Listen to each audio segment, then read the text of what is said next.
I was thinking about that children's story, the little engine that could or that couldn't or whatever, as I was preparing for today's show, because we seem to have this sort of the trade deal that couldn't, the trade deal between the United States and the United Kingdom that supposedly was going to be announced yesterday in this big Oval Office event, and then Donald Trump shows up, and he's, as he often finds himself these days, kind of slunched, hunched over and doesn't really have anything to announce. A massive, massive letdown, and a feeble and confused Trump referred to the toy company Mattel as a country in really just a complete and total deflation of what we expected to be some massive announcement. Now, we had reasons to suspect this was not going to be the big accomplishment that Trump had led us to believe, but we'll get to that in a moment.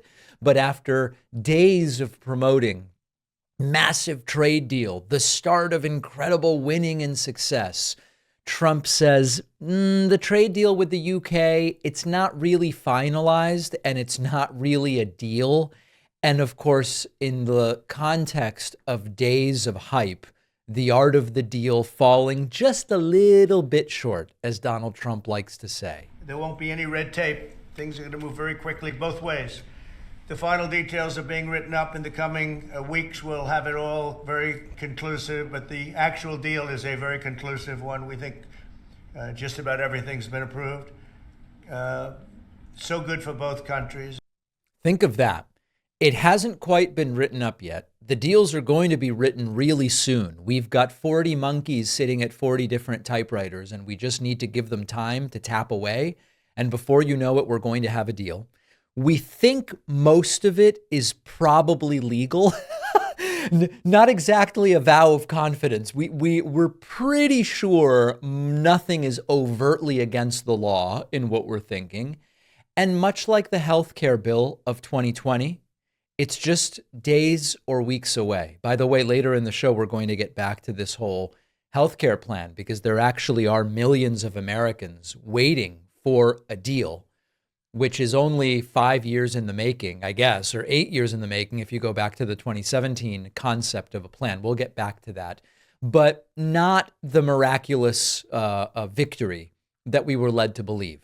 Now, maybe the strangest moment of this entire thing, and listen, I have two eyes, just like most people in the audience.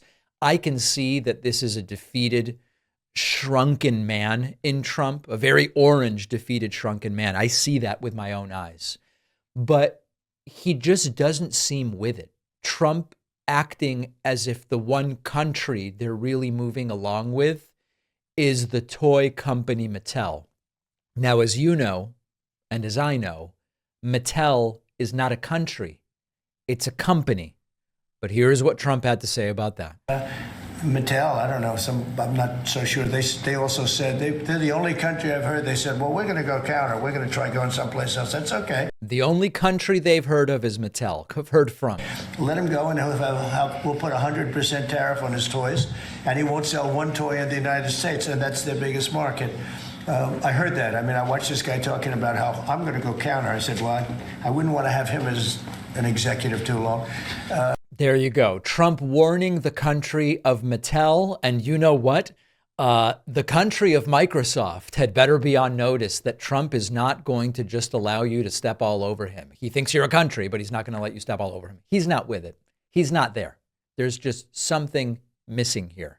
Now, also during the same kind of conversation, for lack of a better term, and I'm using that phrase very loosely, Trump was questioned about this emergency replacement Surgeon General appointment where Dr. Jeanette Nishawat was removed from the nomination even before starting her job, and instead a sort of conspiracy theorist, wellness guru type Casey Means has been nominated instead. Donald Trump asked about it, and he kind of goes, I don't really know anything about it. But Bobby Kennedy Jr. said she's good. So, yeah, but I've never met her. Don't know a thing about her. You just announced a new nominee for the U.S. Surgeon General who never finished her residency and is not a practicing physician. So can you explain why you picked her to be America's top doctor? Because Bobby thought she was fantastic. She's she's a brilliant woman who went through Stanford, and as I understand it, she wanted to be an academic as opposed She basically wanted to be an academic. to a surgeon. I think she graduated first in her class at Stanford. And Bobby really thought she was great. I don't know her. I listened to the recommendation of Bobby. I met her yesterday and once before. She's a very outstanding person, a great academic, actually. So I think she'll be great. This is a great example of how Trump has to stack superlatives. I think that's the best way to describe the way he does it, superlative stacking. He first goes, well, she wanted to go into academia. That's part of why she didn't finish the residency. And then having learned absolutely nothing in the 14 seconds intervening, Trump then has to always go escalated. He always has to go hyperbolic and say, she's actually a great academic. Trump knows nothing about what she's done, if anything, academically. Now, I think it's relevant and substantive to say that if you go all the way back to the very beginning of this entire long global nightmare of Trumpism, 2015, Trump's great claim to competence was that he's really good at hiring people. He knows how to hire people. He knows how to pick people.